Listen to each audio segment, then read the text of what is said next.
right, all right, all right, all right, all right, all right. All right, all right. Were you grooving with me? Oh my goodness. That was good to me. God bless you. Hello, welcome, welcome, welcome. It's a great day here at Bravo with Sheila. I'm so happy to be here with you. I am streaming on both of my channels tonight. So, welcome to you, those of you that might be over there on the SI Network channel. I'm glad that you are here. Those of you here on the Bravo with Sheila Network, I am super glad that you are here as well. It's a great day here on the East Coast. On the East Coast, it's a good day. Almost didn't make it here, but I am here. Had a busy day, right? Got caught up outside doing some things, and then I didn't know if I was going to make it here to do this live, but here I am, and I am so glad that you are here, that you are here. I am super, super happy. Didn't know what to do tonight, ran in, had to do something quick, and did something quick, right? And so, listen, it's a great day. I want you to hit the thumbs up coming in. And I also want to say welcome to those of you up in the bleachers, up in the balcony, or maybe you have an expensive ticket and you are in the orchestra seats. Nevertheless, I am glad that you are here. Those of you in the chat, one of my favorite people is back in the house. Von Eric, where's your faith? Oh, I'm so happy to see you. So glad that you are here. Thank you for that powerful track that brought us into the broadcast. I am super glad to see you. Nay, God bless you. Thank you for being here to Main Bravet, my ride or die. I am really excited tonight to chat with you about something near and dear. I did have a guest scheduled for tonight, but we know life happens and things happen, and so that he had to reschedule. So that means I had to show up. I had to show up. So I am here, and I'm glad that I'm here because I want to really talk about something that's important. I want to share with you something that I got a wind of, a whiff of. Yeah, I'm glad that you're here too, Von Eric. I'm glad that you're here. I'm glad that all of you are here. But I wanted to talk tonight. Actually, like I said, I had a special guest to come on tonight, and last night they could not. They let me know that they could not make it. So, what we're going to do is we're going to reschedule them. We're going to reschedule, and then probably for October, and then they'll be back. But in the meantime, I had to pop up here tonight to share with you a little bit about something that was sent to me. And I thought it was very important to talk about it. I was going to air it solely only on the ministry channel. And then I was like, this is a stop, pause, and reflect moment for all of us to take a piece out of this, a piece, whatever it is, whatever your piece is for tonight. Grab a piece of something that I'm going to show you tonight. You might have seen it already. Maybe you have, maybe you haven't. But I thought that it was absolutely mandatory for me to do this reaction video to share with you something that touched the depths and the core of my being. So, as I said, it was going to solely be on the SIM Sheila Ingram Ministry channel. And then I said, no, no, no, no, no. I said, this has to be put on both platforms. It has to be shown on both platforms so that everyone can get a piece. Maybe the whole thing, maybe just for you, right? But get your portion, get your piece out of it. I thought it was absolutely wonderful. Like I said, it touched my heart and the core of my soul. And so I want to talk about homelessness tonight. I want to talk about homelessness and the effects that it has. And I don't know if you know that 1 out of 30 children, our American children, are affected with homelessness. They're affected with homelessness, and some of them live with parents, without parents. Some live in shelters and cars and abandoned buildings. They are out there. And I'm starting with the point of children because it's when we are young that we are pivoted into things in life that causes us to make decisions or cause us to not even have a decision to make, right? And so 51% of American children who experience homelessness are under the age of 5. I didn't want to start with a stat for an adult. I want to give an awareness that even homelessness starts as a seed when we are young, and sometimes we can't turn that thing around. So more than 2.5 million children are homeless in America every single year. Every single year, children are misplaced and displaced. And like I said, I could have just said homeless adults, but I'm talking about these babies, these children, because people wonder sometimes, well, what happened? How did that person wind up on the corner, laying on the curb? How did this happen? How did that happen? Right? And so I want us to take heed to understanding that everything is circumstantial, right? Things that we've all gone through have happened to us. We all have a story, and so does those that lose their way or don't have a way or are not given a way. And so recovery is a hard place to bounce back from being homeless, misplaced, and just purpose being shattered. And you're homeless. How can you think about purpose? How do you even know what is in you when everything, food, shelter, warmth, it's not even in your equation? It's not even in your realm, right? Day to day, we wake up, most of us wake up with a roof over our heads, right? Most of us wake up with some type of food and clothing, but there's such a populated people who do not have or don't have family or people to even give them anything. So this really touched my heart. When even you recover from homelessness, is this a whole nother layer of not having insurance, not having education, so many other factors go along with. Even if I come out of the street, then how do I maintain my life if I have no education, if I've been living on the street? How do I maintain my life, needing drug treatment and not having insurance? So I want you to know that tonight we're going to look at something. Um, uh, Amen. Okay, we're going to look at these comments too. We're going to look at these comments. And so tonight, I want to take a short journey into the life of this gentleman. And it is a short journey, but it was so riveting. It was so heart touching. And I guess that I am so connected to homelessness because for 5 years, almost 6 years, I worked at a place called Volunteers of America in New York City in a place called Ward's Island. And it was a men's shelter, strictly men, young men, old men, white men, black men, you name it, all men, all men. And I had the privilege of working with these men for 5 straight years.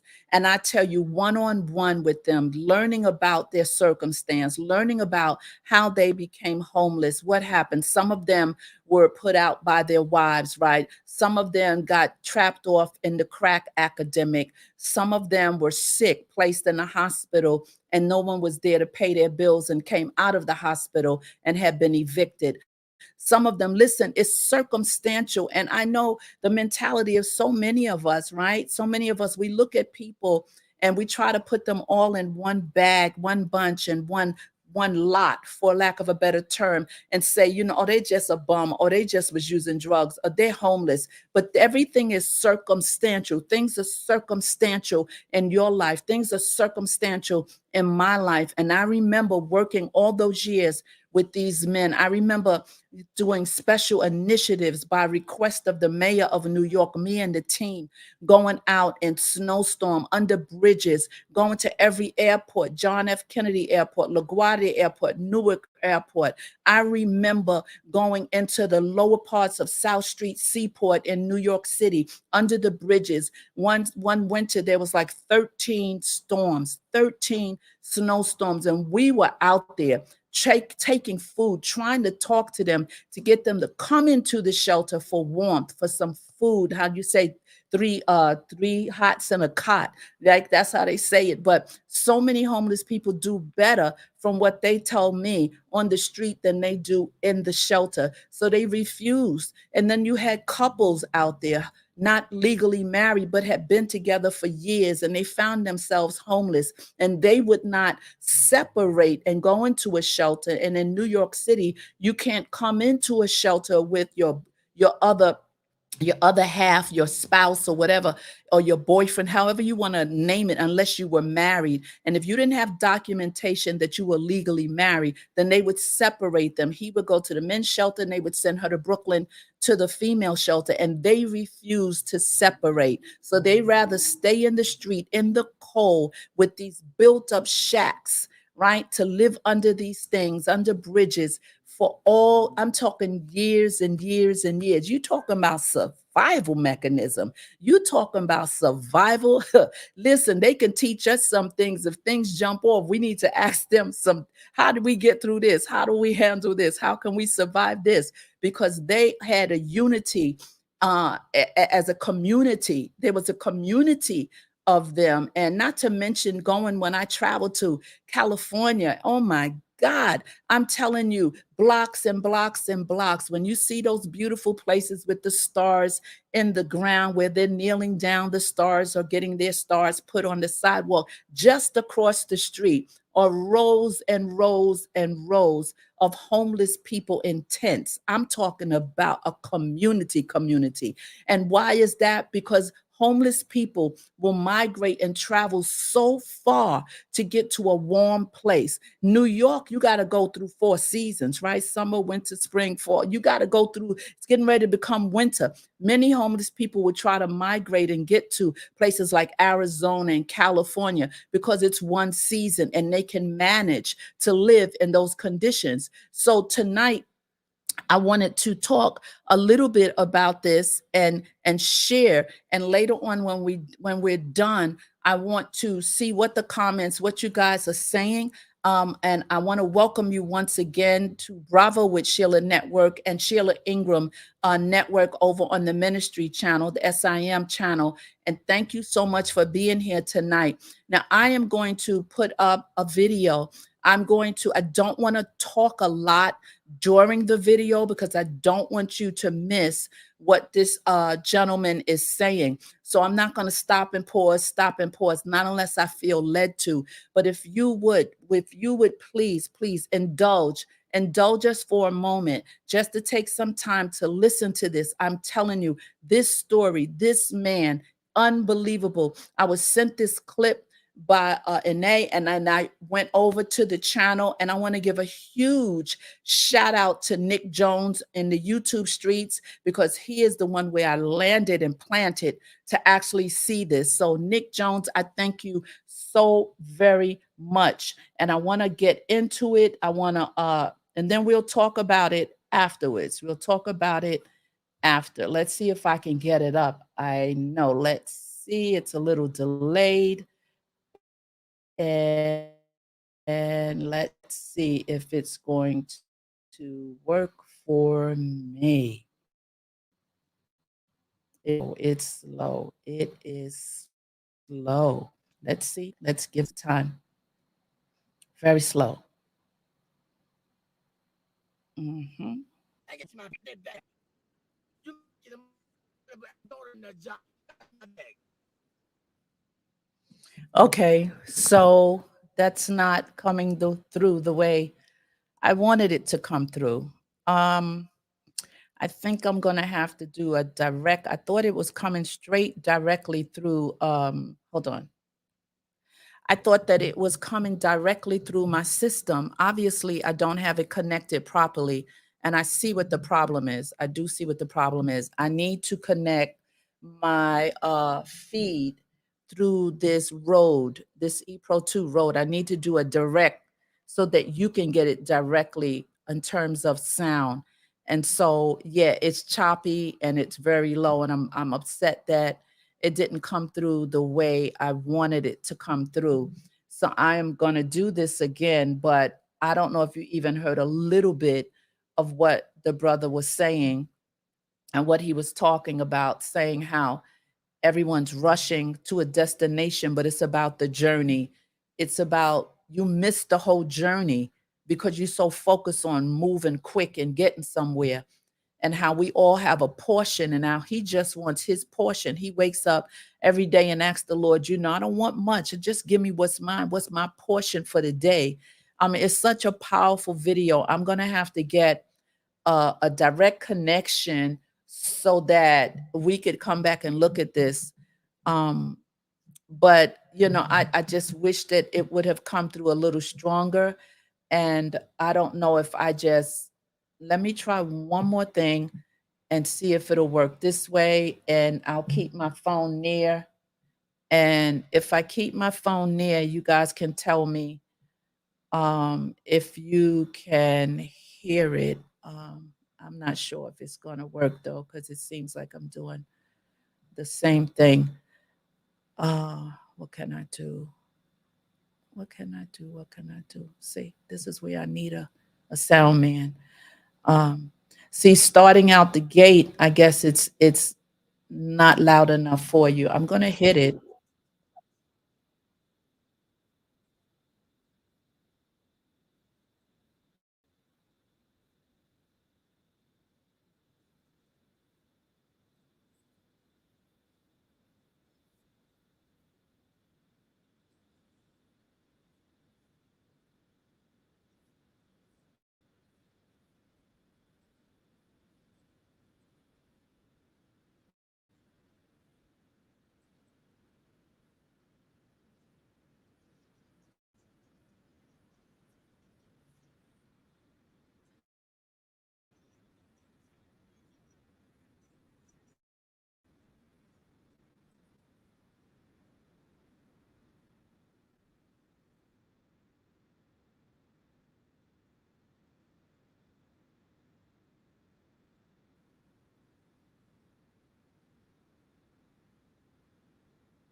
Everybody in a hurry. I don't know where they going, but when they get there, oh, they gonna be sorry.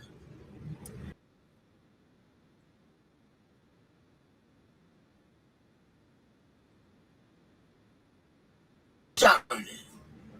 It was not the destination. You was in a hurry to get there, to come up, to be this, to be that. And when you get there, you gonna feel discouraged more than you before you even started to get. Cause it was the journey, the people that you didn't stop to talk to like me at check-in. That serious, intense look. Because he's trying to find his way, he's trying to figure it out. It's frustrating. I'm trying to listen to God. I got my own flesh and my pulling me here, my own desires, my family, my friends, all these things is distracting me from the truth. And it's difficult to give in, especially when you're young, man. But if you can go through it, you'll come out like gold. If I can go through the fire. They don't want to go through the fire. They want to the lotto and go to Jamaica and the Bahamas and do their own selfish thing. But he said, if you wait till I exalt you, I give you the desires of your heart. But it's difficult to wait because everybody in a hurry. Technology, it's fast. It's in a hurry. They angry. They frustrated. They ain't got time. They're on the cell phone. They want to text message you. Y'all in the same car. You gonna text message him. He right there. You know what I'm saying? Everybody in a hurry. I don't know where they going, but when they get there, oh, they gonna be sorry. The faster you try to get there, that career, that money, and you gonna figure it out that, man, it was the journey. It was not the destination. You was in a hurry to get there, to come up, to be this, to be that. And when you get there, you're gonna feel discouraged more than you did before you even started to get there. Cause it was the journey, the people that you didn't stop to talk to like me at check-in. The people at the gas station. You was in a hurry to get there, but it was the journey. It was the gas station. It's checkers. It's the journey, not the destination. Because the destination is steadily evolving. We always growing in wisdom and knowledge and understanding. It's always evolving. And we can never obtain it because it's steadily, constantly evolving. The more humble you be, then the more you can be fulfilled with the truth. But when you think you got it and you on your way, then you're going to get less of it because can nobody talk to you. You can't stop. You're in a hurry. It's a difficult thing, but you got it. I see the intensity, especially being with him. He ain't nothing to play with. Then he talking to me, and you seeing it, you like, wow. You already amazed at his skill and your relationship, but he's showing you the journey. That's very important, amen. He's showing you how to relate, connect to the people. I would say this. It's a man with pushing a basket. This man right here, they brilliant now. Don't look at the outside appearance. I've seen him in action. He was pushing a basket, and I was under the bridge, and I was talking to everybody except him. He was the last person I talked to. He said, "Why didn't you talk to me first?" He said, "I should have talked." He said, "Don't you ever pass by a man pushing a basket and don't acknowledge him." I never do it in my life, kid. I talk to the person pushing that basket. How's your day? How you doing? I talk to the homeless people because they say be careful how you entertain strangers. And most people that came off the street and they got their career together, they won't even let you know that they've been through it. They try to act brand new. It's a testimony. What you go through, it's for us to inspire somebody else. It's for me to pull the weak ones up. It's for you to pull the weak ones up. We don't go through this because of our own selfish reasons. We go through this to give them a testimony of how far God has brought me. It was never about me. I thought about me. Why I'm going through this. He said, back up, man. Who you going to inspire? Who you going to tell somebody about the glory and the grace of God if you don't go through it? Get out of yourself. And once I step back, I've been seeing the deep things of God. And so I don't play with him. I don't ask him for a lot. I just say, give me my portion for the day. I don't want a lot of things. Just give me enough that I can deal with. He said, I give you fulfill your mind. I know what you desire. I know what you need. But Lord, give me my portion where I can be grateful, where I can be thankful. They're unthankful, holy. They're ungrateful. They got a job. They don't want the job. They got 40 hours. You can't work on Saturdays. You can't work on Sundays. Now you got 3 days. They always complaining and griping and murmuring. Stop it. He said, be grateful with the little things. And wait, and I put you there. But he's going to put us in a place where they appreciate me in the job. I don't hate going to work. I got to watch my back. They're backstabbing. You're making the money, but I can't go to that job because I got to watch my back.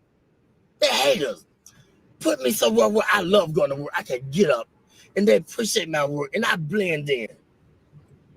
Say, I'm going to put you there, but if you want to get it, go ahead and get it. What do you think about haters? That's a part of the balance in life. They hate. They don't know why they hate. Tell them why they hate sometimes. They don't know they hate. It's just standard thing. They get angry. He taught. Every way when he taught them. They hate. They don't even know why. Because they don't nobody teach them. They don't nobody take time to let them know why they're doing things they're doing. And that's the whole purpose of life. Let them know what they're doing wrong if you see it. I always knew I was doing wrong. What about when they showed me long suffering? What about when they forgave me, but I can't forgive him? He did. He made a promise. I made a promise. I didn't fulfill it. Then they go off on me. Well, I got to go off on him because he didn't fulfill his commitment. That's wrong. You got to teach. They don't know. The only God they know is through you, through your experience. They don't know about church because you can't go to church because it's a business. And all the church people, it's a clique, it's a club, and they done forgot about God. It's a business. Look here, it's just the world. Ain't nobody being bold and talking about God because don't pray in school, take the prayer out of school, all these things. It's the world. We're getting in a time where God is not popular no more. And if you talk about it, I don't believe in Jesus. I don't believe in God. I believe in this. I don't care what you believe in. Let my spirit speak for me. Let my action. But it was a time when I was just a hearer and not a doer. But it got to balance out. You got to go through the fire in order to be a doer too. You're going to be a hearer, then you're going to be a doer. But don't let people throw you off your journey. You can't be nothing. It's between your relationship with God. They can't understand you all the time because you're trying to figure out your way. I'm trying to figure out my way. I can't prove nothing to them all the time. I don't need them to figure me out. All I got to do is just be patient and do what was in my ability, my boundary. I don't need to outstep my boundaries. I ain't got to prove nothing to you. You didn't feel me? No, you can't gonna feel me. I can't put the expectation on you. I don't always feel me, understand me. So that's wrong. Be humble. Acknowledge him in all your ways. When I do wrong, I said something wrong to offend you, forgive me. I gotta say it right away, get it over with. If I offend somebody at work, look, if they persecute me, look at God trying to strengthen me to show them who I serve. I say I believe, I'm working with it. Well, teach them. They don't know. They don't know why they're doing that, to me. Let your light shine among men. They might glorify your Father in heaven. It's real, man.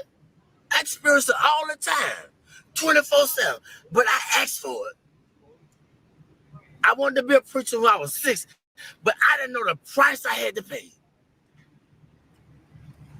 Much wisdom, much grief, much sorrow. Ain't no other way you're gonna get it. But if you can just go through the fire, you'll be like gold.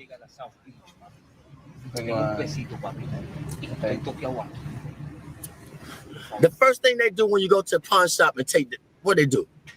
How do they determine if it's gold plated or what? What they do? What kind of test they take it through?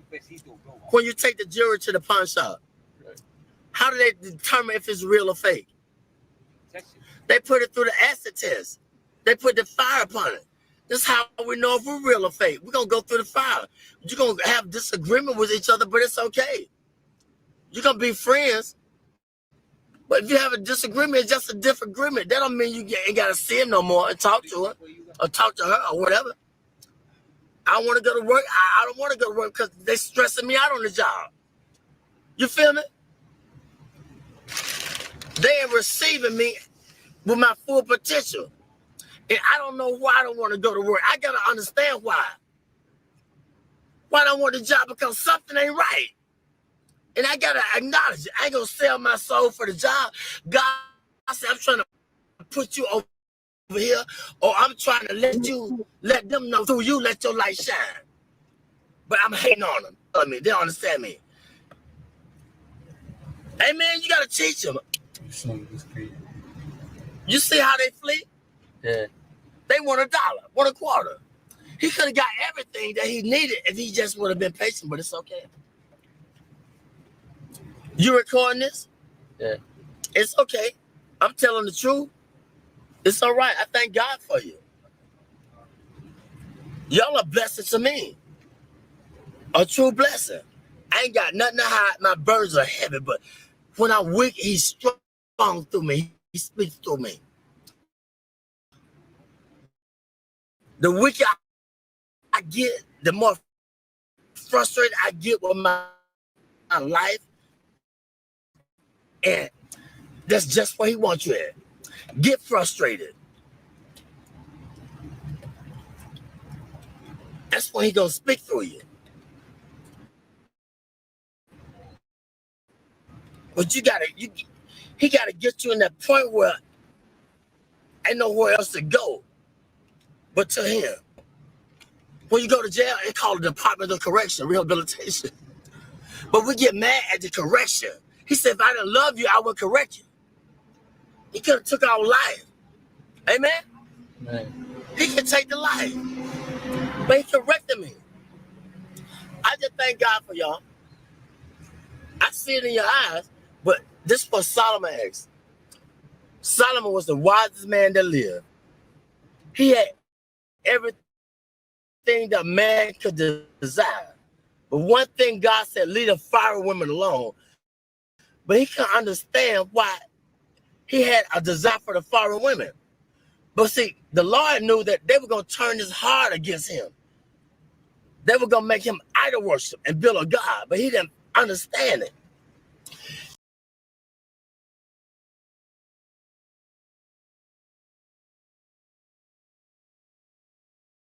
turn his heart against him.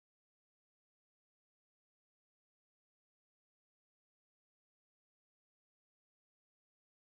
against him. Okay,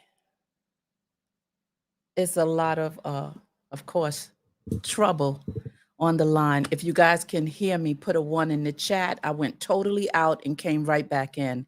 If you can hear me, please, or see me, put a one in the chat, please. Are you still there? Are you still there?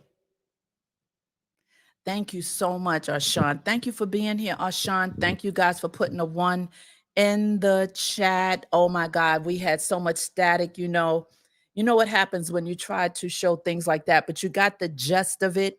You can go over to Nick Jones and watch it again if you want to. I think um, and they for sending me that clip and me going over to Nick Jones on YouTube, snatching that up to bring it to both my platforms. I thought that we needed to stop, pause, and to reflect and to just get into. I mean, please, let's see what you guys are saying um, in the chat. Let's see what some of you are saying. Let me go on up to the top. Thank you, Pastor Rosa, for being here. What did you guys think about that? I tell you, when we came out the gate, I told you how I gave 5 to 6 years of my life working in a men's shelter. Young men, white men, black men, I mean, who have became homeless for whatever circumstance, through illness, through drugs, through their spouse putting them out. So many circumstances how you become homeless. And once you become homeless, we used to say something in the shelter that you are, well, you can't get so high and mighty and think about, oh, that could never be me, because you are one check away from being homeless.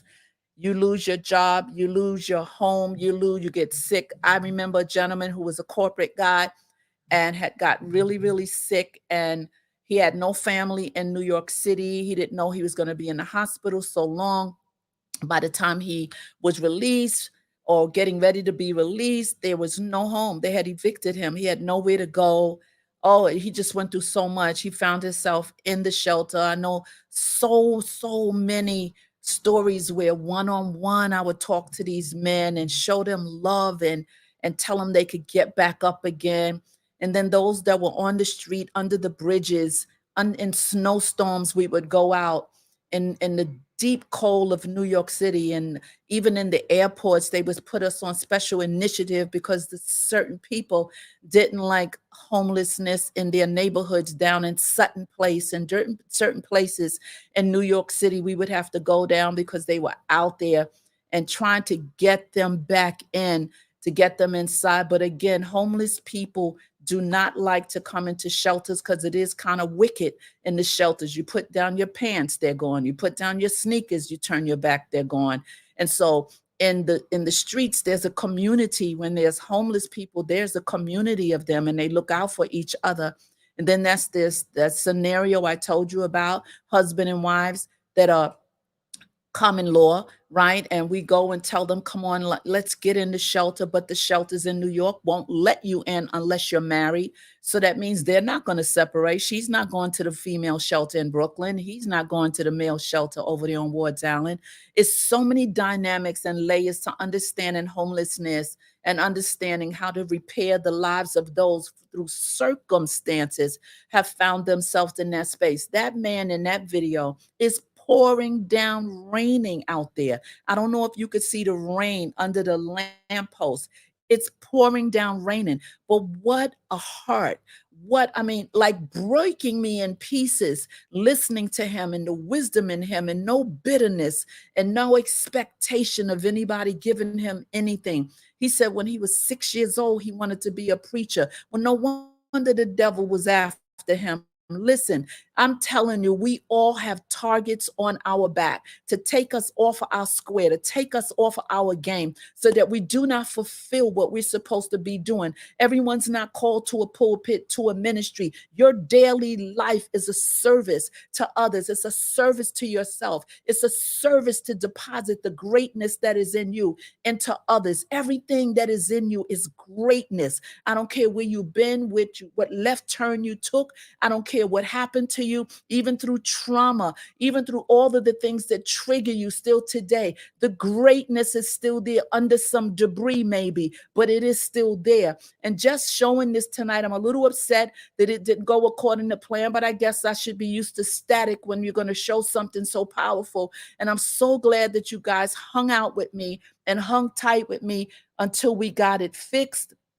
And so I tell you, my heart is like beating because I have a heart for the homeless. To this day, you will see me, even those on the bridges. Now, I'm not a sucker for people who pretend to be homeless. I did this thing long enough to know the dynamics. I've outreached certain levels of homeless people, those with schizophrenia, those with bipolar, those with two diagnoses, mental illness and substance abuse, which we call MICAs. I've outreached CAMIs, those that don't have a mental illness in the beginning, but homelessness created a mental illness. I've outreached and learned how to navigate through the streets of homelessness, understanding some of them I can approach, some of them I can't approach. That's why even with evangelism, when people in the church, are we going outreach? Yeah, well, you need to some training. You need to understand how to approach people. You need to understand how to show the love of Christ without judgment. You need to understand that your goal is just to deposit love. Your goal is not to talk about fire and brimstone. Your goal is to show the love of God that's shed abroad in your hearts. You know what I'm saying? So when we see something like this, it touches me greatly. I always wanted to open up this huge place for men and women separate. I had this I'm a visionary. I have visions. I will open up a place in a heartbeat. When I was in North Carolina, I was there no sign of 6 months, and I had 5 or 6 businesses because New Yorkers know how to get and just push and do and do. And I was able to touch the lives of so many people, young people, families. And one of my tags was sharing family dream, excuse me, dreams through my nonprofit organization. My heart is for the people. My heart is for the community. My heart is for restoration of life, because life be life and so hard. And we are all wired so differently. Some of us can't handle what some of us can handle. We have to stop putting everybody in a paper bag and shaking them up, thinking that they're wired like you. Everyone is wired differently. And we need to recognize the weaknesses and strengths of people. We need to understand that we are in a space and time where it could happen to you. You say, oh, no, not me. None of us know what is around that corner. None of us know what tomorrow will bring. So our heart should always be towards mankind. And showing this clip tonight touched my heart. I had to show it on both my platforms. I'm telling you, this touched me. If I knew where this man was, I would love to sit and have a chat with him. I would love him to come on the platform and just chat, because boy, did he drop some jewels. Let's see what some of you are saying in the chat.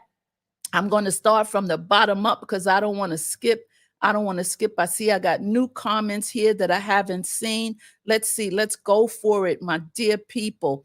Let's see. So Sergel says, indeed, in fact, indeed, in fact, I know it's going up slow, indeed, and in fact, that's right. I'm telling you, cousin Janice worked in the shelter. She worked in the same men's shelter that I worked in. We went around that shelter bringing restoration to men.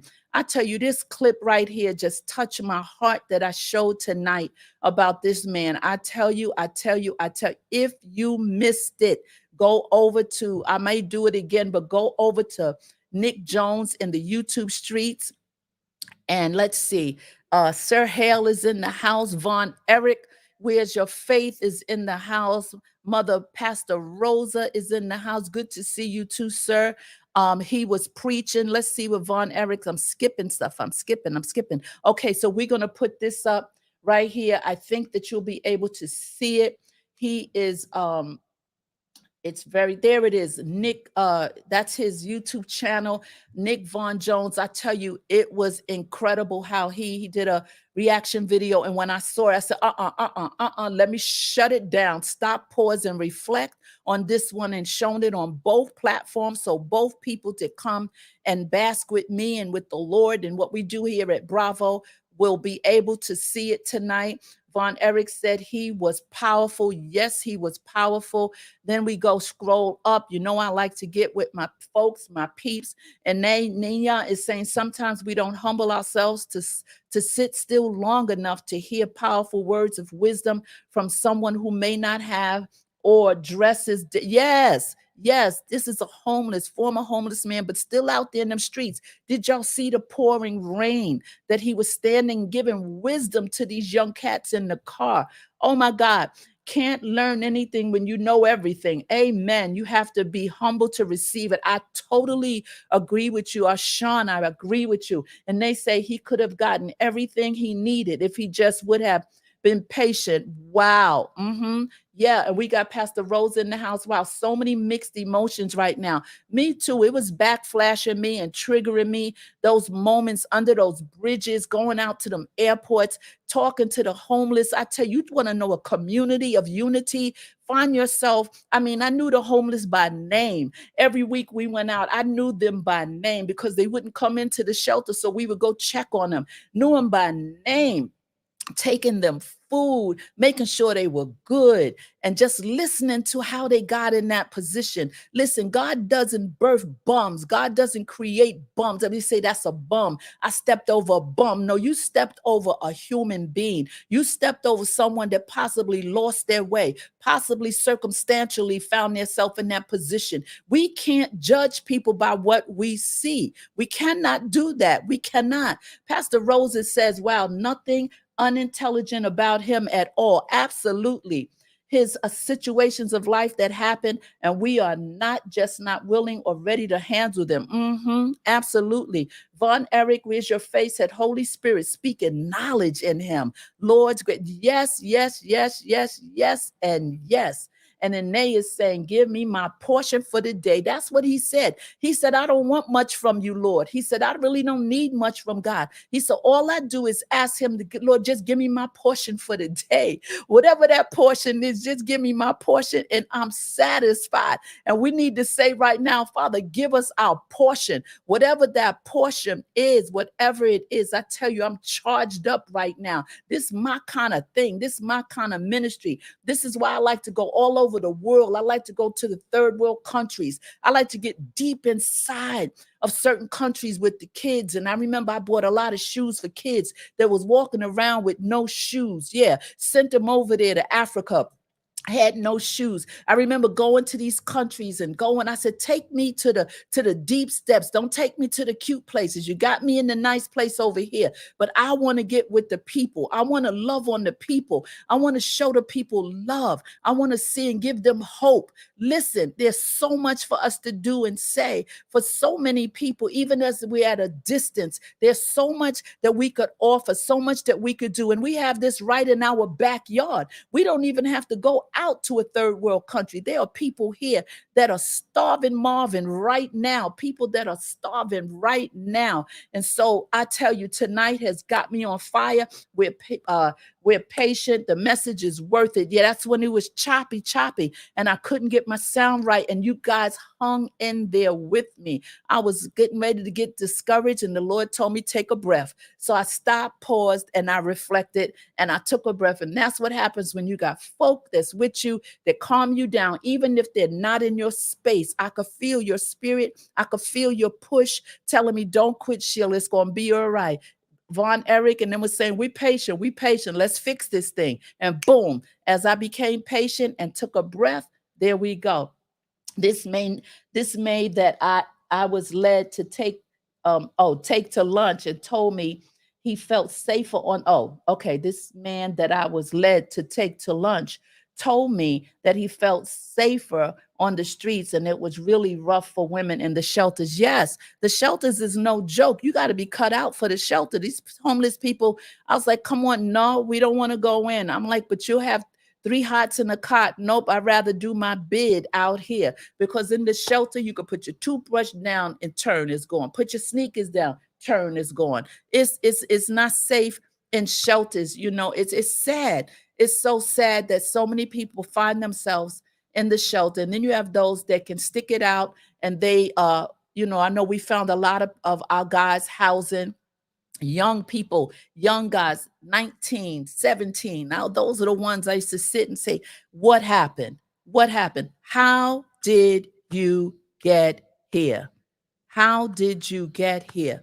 What happened to you? My cousin Janice, who's in the chat, she also worked there on volunteers on Wards Island at the Volunteers of America Men's Shelter for years, just like I did. And she knows what I'm talking about, how we help all those men. I tell you, it's something about men that are broken, that are trying to get back up again. And when they find someone who loves them and who could connect with them and not judge them, they allow you to speak life back into them. I'm not going to boast on myself, but I'm telling you, I have seen the fruit of my labor in that shelter. I've seen the fruit of how I took time with them. Some caught on quicker than others. Some of them went on to get jobs and move in homes and get families. So, it's not about judgment. It's about having a heart for the people. So tonight has been awesome. We worked our way through it. I'm so happy that I didn't quit. I'm so happy that you pushed me through to get to this point where we had a great night here and on the SIM channel, and it was wonderful. And I tell you, I'm going to find, I'm sold out now to do more reaction videos like this, because it's encouragement. Like I said, I was going to put this solely on the ministry channel, and then and it was like, everybody needs to hear this. This is a stop, pause, and a reflect. And that's why at the beginning of the live, I said, take out what's for you. Take out your portion. Take out what's for you. Let's see what Arshawn is saying here. Arshawn is saying, and it takes so long, I hate the delay. It says, you ain't got to boast, but you can give yourself a bravo that we don't know. I give myself a bravo, Arshawn. As a matter of fact, let's all touch ourselves and say bravo for whatever it is that we're doing, that we did, and that we're going to do. Bravo to me. Go ahead and give yourself a bravo just because, and you don't need permission. Just go ahead and do it. All right. All right. This is absolutely wonderful. And Nay is saying, and it's coming soon. You did an amazing job. Thank you. Love you. Something awful. Something awful. Yeah, it's been awesome to be with you guys tonight. I tell you, I'm excited. My guests canceled last night because they had to. And so we're going to reschedule them. You don't want to miss him. You do not want to miss him in October. And I'll be putting the thumbnail back up on tomorrow is Wednesday. Oh my goodness, I forgot. I'm back on Bravo with Bravo Network tomorrow with Karen in Africa. We have part 3 of Africa. I'm doing this Africa series. So we're going to have Karen back. She's going to be talking about wealth. She's going to be talking about how she left the US and what she did to start her business. She said, there's so many opportunities. Please let me come back and share some things. Her family is visiting her now. So we're going to have a really great time tomorrow because she is really, really getting her feet wet in Africa and Ghana. And I have someone else coming on a part 4 of Africa. I'm also going to be doing a live on my DNA. I'm going to show it on screen how my circle is broken down into how much Nigerian blood is in me, Ghana heritage, and some Togo. It shows so many things, and I'm going to talk about each part of Africa that my roots have come from, which is incredible, incredible, incredible, incredible. And so I tell you, it's going to be awesome when I do that. And I wanted to share with you that part of my life as I have gotten so much of my DNA back and learned and met some of my distant relatives that I didn't know existed by getting the DNA and seeing them shaking on the tree on Ancestry and them reaching out to me. Hey, I see you on my tree. Or you're my my third cousin. Oh, I see you. Oh, I see you. Oh my God. And then we send emails. So it's finding people that you would never find, looking at ancestry information, looking at the paperwork of slaves. I saw who was in my great great grandmother's house, who was a slave, who finished school, all those things. So sending in my saliva, right, with the DNA and getting that back, those, because your DNA doesn't change, but they're forever processing this scientific movement of the percentage of who and where you are in terms of your DNA inheritance and heritage in Africa. So I have a lot of Nigerian in me, a lot of Ghana in me. It's just wonderful. So I'm going to share that with you. Going to break it down so you can actually see how this is done. Also giving you the history on each part of Africa, which is going to be awesome to do. It excites me to dig into that and find different relatives. I mean, it goes way. I can tell you once the DNA is dropped into Get Match, it's a GED, it drops into this thing here. And when it drops in, a wealth of information pops open to like your 10th cousin. So I don't go that far back. That's just too far to go back. And then you see different people. I saw a few people that I didn't know were my cousin that are like my third cousin. So I wanted to get in touch with them. And so it's a wonderful experience. It's a wonderful thing. I love traveling to Africa. I can't wait to go back. But listen, it's been great. I want you to stay tuned for more of the Africa series. Tomorrow we'll be on with Karen from in Africa, in Ghana, Karen of Ghana. We're going to be talking with her. And then Thursday, of course, we'll be with Lady Dawn B and friends. I think this week she's talking to the Men's Lounge. If I'm not, no, Redeeming Me. She switched it. Part 2 of Redeeming Me. Redeeming Me. Part 2 of Redeeming Me. So good night to all of you. My cousin Janice just made a comment. She said, I love working with the homeless. Yes, yes, and yes. So it has been wonderful being with you tonight. We're going to take it out with a little bit of Von Erich's jam, and we're just going to breeze on out of here. We're going to breeze on out. If I could pull it up. This internet is acting a little crazy tonight, but we got through it. We got through it. We got through it. We have to, so far, I didn't name this. He keeps sending me these wonderful tracks, but here's another one. I like the little beats. Let's bounce on out. I think we're bounce on out of here. You want to bounce with me? Come on and bounce. You want to bounce? Let's see if we'll bounce together. If it'll play. Because I'm having issues. I'm having issues. Let's see. We're waiting. Da, da, da, da, da, da. I don't see it. I don't hear it. Let's see. Let's see. Let's see.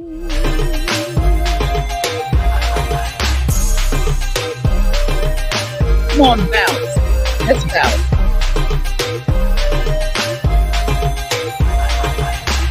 Let's bounce. Hey. Let's bounce. Let's bounce. Come on, come on. Let's bounce. Hey. You want to bounce?